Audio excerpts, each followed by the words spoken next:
முழுவனதோடு எம்ஜிஆர் நடந்தாரே. இயேசு புத்தர் நபிகள் காந்தியின் கொள்கையை ஏற்றாரே. நீதி நேர்மைக்கு உழைத்தாரே. கருணையின் கடலாம் புரட்சி தலைவரை வெறியன் சுட்டாரே.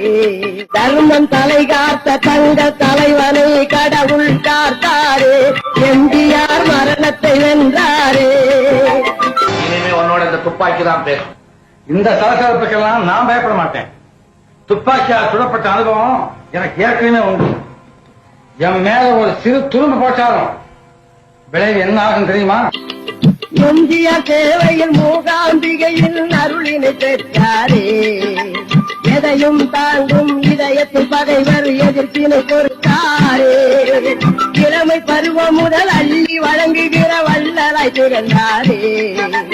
எந்த நேரமும் பாச உணர்வோடு மக்களை கவர்ந்தாரே. கட்சியின் பணத்திற்கு கணக்கு கேட்டதால் ஆத்திரம் அடைந்தனரே.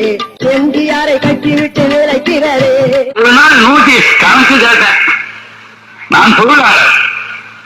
கழக தலைமை குழு செயலகத்துக்கு போய் எனக்கு கணக்கு கொடுங்கள், பொதுக்குழு வருகிறது, கணக்கை நான் தெரிந்து கொள்ள வேண்டும், என்னென்ன நடந்திருக்கிறது என்று தெரிய வேண்டும் என்று கேட்டால் எனக்கு செய்தி வருகிறது பத்திரிகையாளர் என்று உங்களை கட்சியிலிருந்து நீக்கி வைத்திருக்கின்றார்கள். ஊழல் மன்னர்கள் எம்ஜிஆர் மீது ஊழலை சுமத்தினரே. உண்மையை போற்றும் உத்தமர் மீது பழியை தொடுத்தனரே. அண்ணா பெயரிலே கட்சியை துவக்கி ஆட்சியை அமைத்தாரே. எம்ஜிஆர் முதல்வருமானாரே.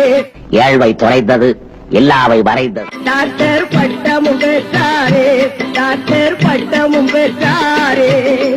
இந்த டாக்டர் பட்டம் கலை உலகத்துக்கு தந்த டாக்டர் பட்டமே தவிர எனக்கல்ல.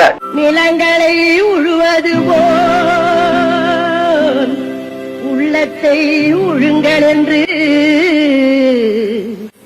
எம்ஜிஆர் சொன்னபோது உழவர்கள் தொழிலாளர் ஊராரின் எண்ணமதில் தலைவர் ஒன்றாக பதிந்து விட்டார். தலைவர் ஒன்றாக பதிந்து விட்டார். அன்பு குழந்தைகளை ஆதரிப்பதே ஆண்டவன் கொண்டு என்றார். உணவினை கொண்டு வந்தார்.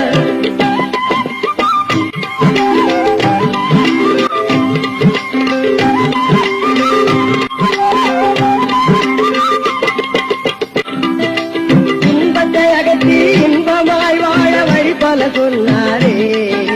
ரத்தத்தின் ரத்தங்கள் ஒத்துழைப்பாரே. வெற்றியில் திகழ்ந்தாரே.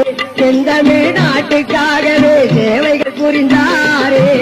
புரட்சி தலைவர் பொன்மன செம்மல் நோயில் படுத்தாரே. தேச மக்களின் பிரார்த்தனையோடு அமெரிக்கா சென்றாரே. அமெரிக்க மருத்துவ நிபுணர்